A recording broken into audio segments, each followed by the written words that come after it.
Então, cada um tem a sua característica, eu louvo a Deus pela vida deles. E tem um filósofo também, o filósofo é o filho do Ivo também.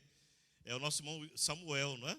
Uma vez eu fiz uma pergunta a ele era sobre Timóteo, sobre as cartas de Paulo a Timóteo, e ele disse, não, o primeiro é o último, e o último é o primeiro. Eu disse, meu filho, com essa filosofia aí, eu acho que nem Sócrates conseguiria lhe entender, não é? Então, cada um tem a sua particularidade. Todos acharam o Evangelho de João, capítulo 3? Esse texto é bem conhecido, irmãos. Vamos ler do versículo 1 ao versículo 5. Nós temos aí no máximo 20 minutos, tá bom? Porque 19h30 eu preciso entregar ao pastor ou a quem de direito. Vamos lá. Havia entre os fariseus um homem chamado Nicodemos, um dos principais dos judeus.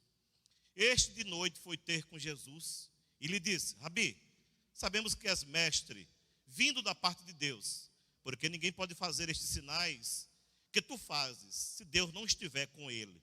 A isto respondeu Jesus, em verdade te digo que se alguém não nascer de novo, não pode ver o reino de Deus. Versículo 4, perguntou-lhe Nicodemos, como pode um homem nascer sendo velho?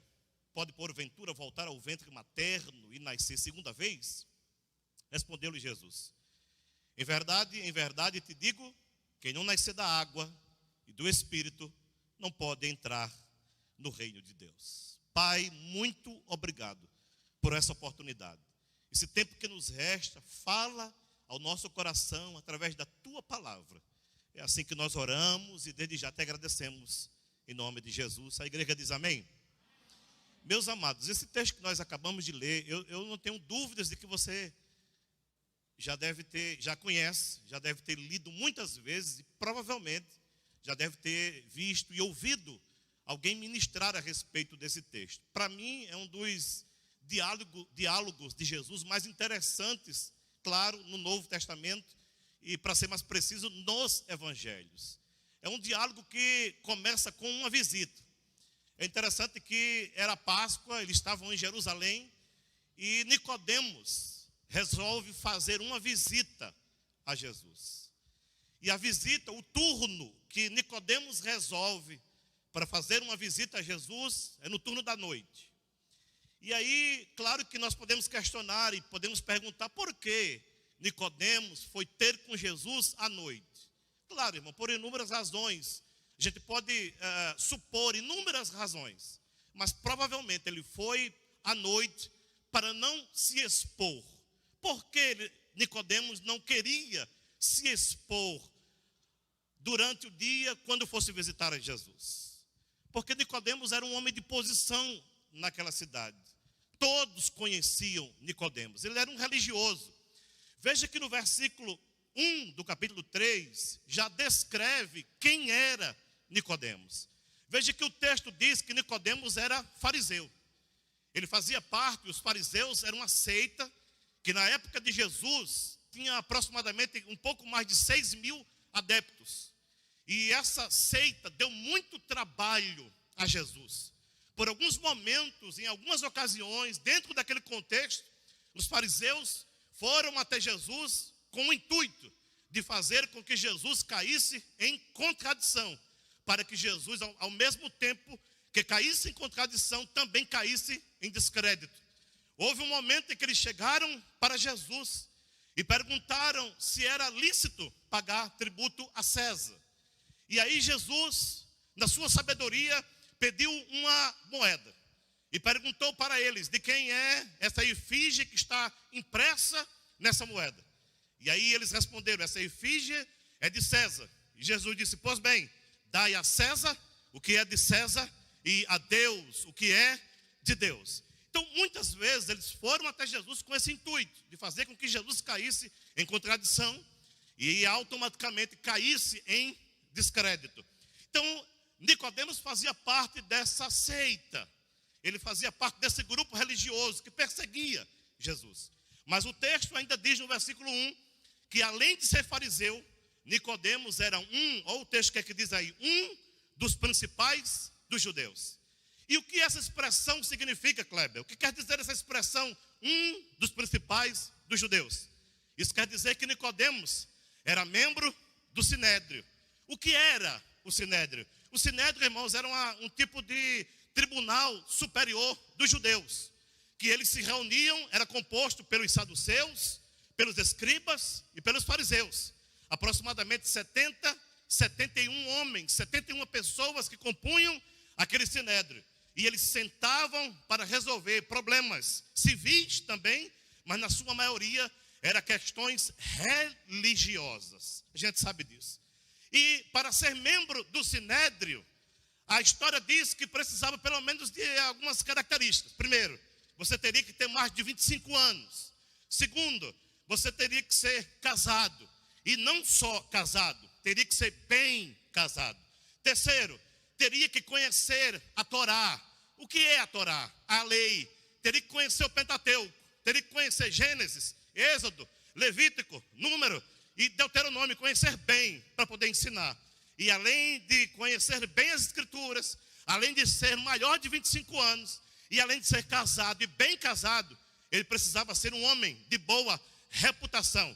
Se não tivessem essas características, ele não poderia ser membro do Sinédrio. O Sinédrio não recebia qualquer pessoa. O Sinédrio exigia essas características: ser casado e bem casado, ter boa reputação, ter mais de 25 anos e conhecer bem a Torá para poder ensinar ali, naquele lugar, para ensinar no templo, para ensinar na sinagoga.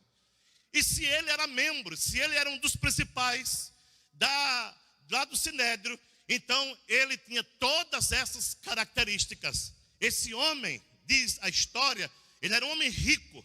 Alguns chegam a dizer que ele tinha, como que eu posso dizer, algumas estalagens, ou alguns hotéis ali em Jerusalém.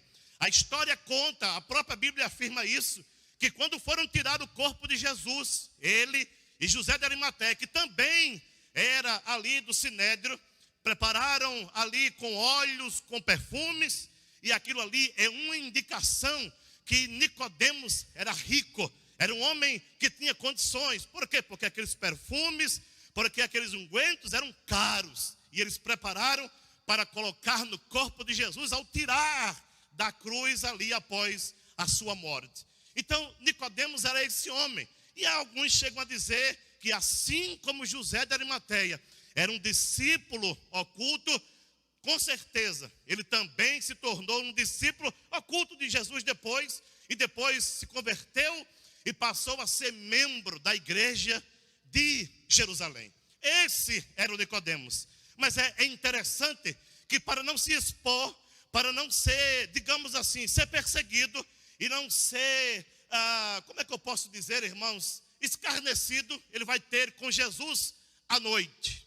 E é interessante que quando ele chega diante de Jesus, ele chega primeiro com respeito. Ele chega respeitando Jesus. Por quê? A expressão rabi era uma expressão usada quando você se dirigia a uma autoridade, porque era uma expressão de respeito. E ele diz rabi quando se dirige a Jesus. E aí ele começa, depois de demonstrar o seu respeito, a Bíblia mostra que ele agora começa a elogiar Jesus. E ele diz assim: olha, nenhum destes sinais que o Senhor faz, nenhum deles, de forma alguma, como o Senhor faz. Olha o que ele diz aí no capítulo 3, no verso 2. Olha só, quando ele vai até Jesus. E a este foi ter com Jesus à noite. Ele disse: Rabi, sabemos que és mestre, vindo da parte de Deus, porque ninguém pode fazer estes sinais que tu fazes, se Deus não estiver com ele. Ele está dizendo aqui, depois de demonstrar seu respeito para com Jesus, ele está dizendo aqui: olha, Deus é contigo, porque se Deus não fosse contigo, tu não teria feito nenhum destes sinais que tu fazes. Amém? Ele está dizendo: Deus é contigo, porque se não fosse contigo, tu não faria nenhum destes sinais que tu fazes. Ele elogia Jesus. Mas interessante que em momento algum Jesus deixa ser levado pelos elogios de Nicodemos. Ele disse: pois bem, eu sei que você é um homem de boa reputação. Eu sei que você é um homem de bom caráter. Eu sei que você é um cara maduro. Eu sei que você é casado e bem casado. Eu sei também, Nicodemos, que tu és mestre em Israel. Tu és professor no templo, na sinagoga. Tu conhece de Gênesis a Deuteronômio, de cabeça para baixo. Tu domina, tu conhece o hebraico. Eu sei quem você é. Você é o cara. As pessoas aplaudem por onde você passa. As pessoas ovacionam você. As pessoas soltam fogos quando você chega no lugar. Eu sei quem é você. Porém, eu quero dizer uma coisa para você. Quem não nascer de novo não pode ver o reino de Deus.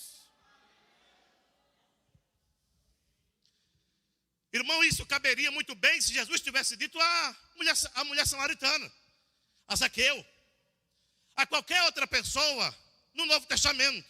Mas Jesus disse a um homem que a sua vida era uma vida invejável, impecável. Ele conhecia a Bíblia. Ele era um homem de bom caráter. Ele era bem casado. Ele tinha boa reputação. Ele conhecia a Bíblia. Mas Jesus disse para ele: você tem todas essas características. Mas eu quero te dizer hoje, já que você veio aqui na minha casa, já que você veio me visitar, você chegou me respeitando, me elogiando, mas diante do seu respeito, diante dos seus elogios, eu quero dizer para você: se você não nascer de novo, você não pode ver o reino de Deus.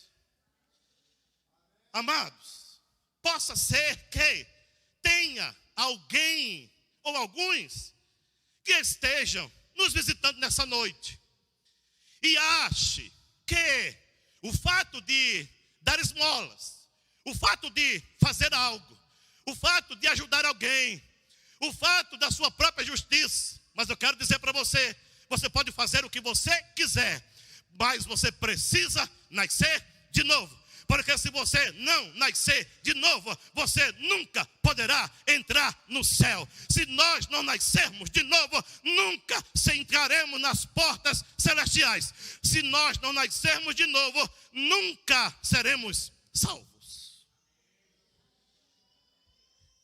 E aí, Nicodemos não entendeu. Nicodemos não entende o que Jesus está falando. Sabe por quê? Porque a linguagem de Jesus, ele está usando uma linguagem espiritual. E veja, por que Nicodemos não entendeu? Pela resposta dele, você percebe que Nicodemos não entendeu. Olha o que é que ele diz aí, olha comigo por favor. No versículo 4, ele diz assim: respondeu-lhe Nicodemos: como pode um homem nascer sendo velho? Pode porventura voltar ao ventre materno e nascer segunda vez? Veja que ele não entendeu. Não é desse nascimento que Nicodemos está falando que Jesus se referiu.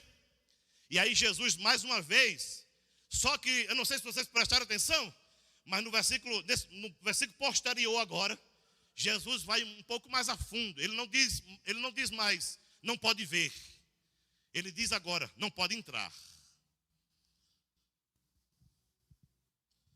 Versículo 5, acompanhe por favor. Respondeu-lhe Jesus: em verdade te digo, quem não nascer da água e do Espírito não pode entrar no reino de Deus. Veja que ele não diz mais ver, ele diz entrar. Primeiro ele diz ver, mas agora ele vai mais além. Não pode entrar. Deus me trouxe aqui, colocou essa palavra no coração para dizer para você que ainda não nasceu de novo. Você precisa nascer de novo. Mas deixa eu falar algumas coisas. O nascimento aqui espiritual, o nascer de novo, o novo nascimento, a regeneração, não depende de você. Assim como o nosso nascimento físico foi passivo, o nascimento também espiritual também é passivo. Porque não depende de mim, não depende de você. Não fui eu que decidi nascer de novo. Não foi esses que estão aqui que nasceram, decidir nascer de novo. O que é novo nascimento? O que é regeneração então, Kleber?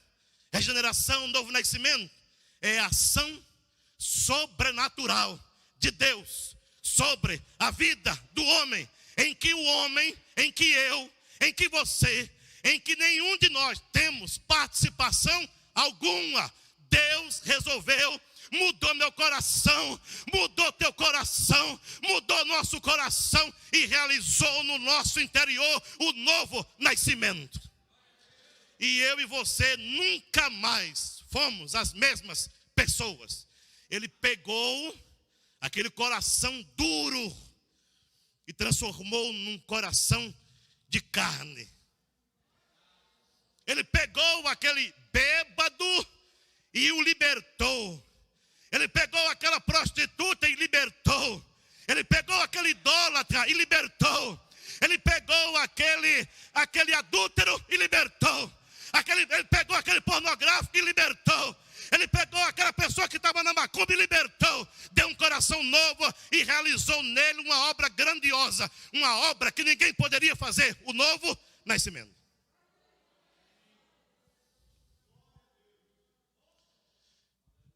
Numa ordem, Deus nos predestinou, nos elegeu, nos chamou e nos regenerou. Porque se Ele não tivesse nos regenerado, nós não teríamos crido.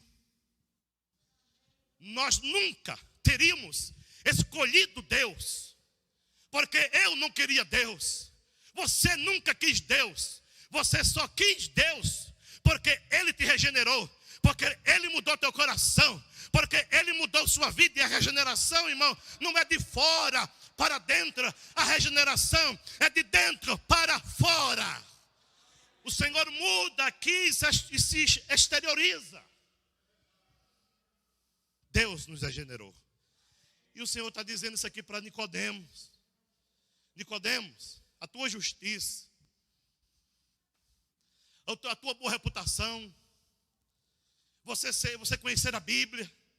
Porque se eu dissesse aqui, irmãos, o que não seria novo nascimento, o que não seria novo nascimento, irmão, não é vir para a igreja. Novo nascimento não é dar o dízimo. Novo nascimento não é nem batizar nas águas. Novo nascimento não é ser filho de crente. Não é estar aí sentado com a Bíblia. Novo nascimento é uma ação sobrenatural no coração do homem. Apenas Deus pode fazer isso. Nós somos privilegiados porque nós estamos aqui, porque Ele um dia resolveu transformar o meu coração. E essa história, eu aceitei a Cristo. Que história, desculpe, meu irmão. Você nunca aceitou a Cristo. Foi Ele quem me recebeu. Foi Ele quem me aceitou. Não fostes vós quem me escolhestes a mim, mas eu vos escolhi para que vades e deis fruto, e o vosso fruto permaneça. João 15:16.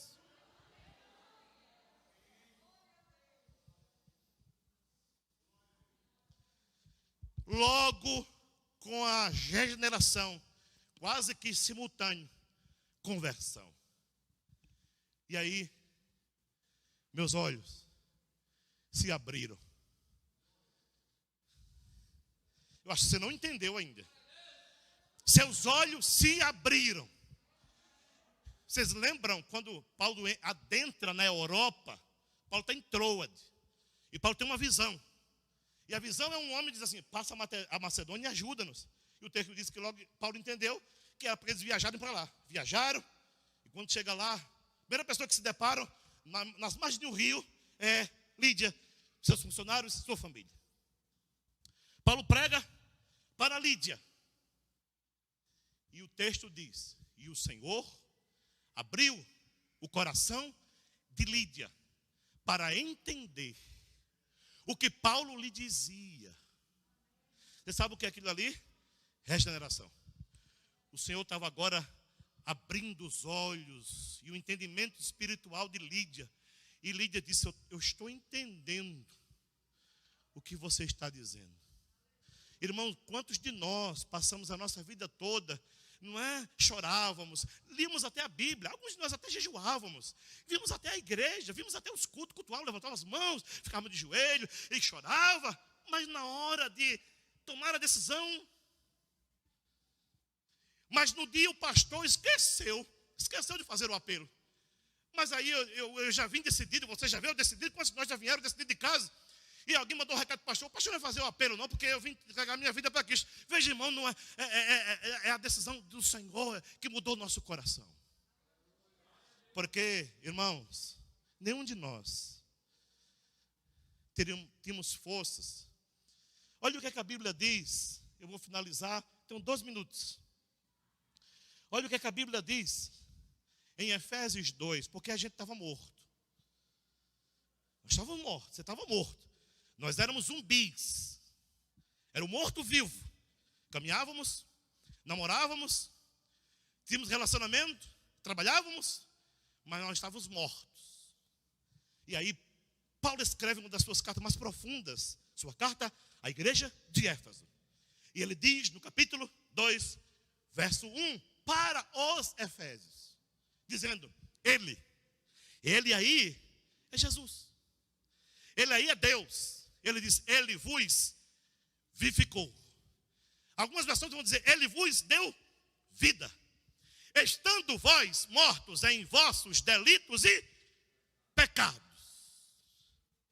Nós estávamos mortos por causa dos nossos pecados. O pecado matou o homem. Nós estávamos mortos. Mas ele nos deu vida. E aí, quando ele nos regenerou, aí nossos olhos abriram, nascemos de novo e automaticamente cremos em Jesus, nos arrependemos do nosso pecado, confessamos. Deus fez isso na nossa vida. Por isso nós estamos aqui, amados. E eu queria finalizar essa reflexão. Há um texto em 1 Coríntios, capítulo 2, que diz assim, ora, o homem natural não compreende as coisas do Espírito de Deus. Que homem natural é esse? É o homem que ainda não nasceu de novo. Veja que Nicodemos disse, eu não estou entendendo. Ou pelo menos eu estou entendendo desse jeito aqui, disse para Jesus. E aí, você já sabe do decorrer, finalizo dizendo aquilo que Jesus disse para ele. Aquele que não nascer da água e do Espírito não pode entrar no reino de Deus. Você sabe o que é nascer da água? Palavra. Espírito Santo. Jesus está dizendo aí, olha, quem pode realizar a obra que é realizada, o novo nascimento é uma obra de Deus. Jesus está dizendo isso aí com essas palavras. Porque ele faz isso através do seu Espírito, através da sua palavra. Guardemos, amados, essa reflexão no nosso coração. Deus abençoe e obrigado pela oportunidade, pastor.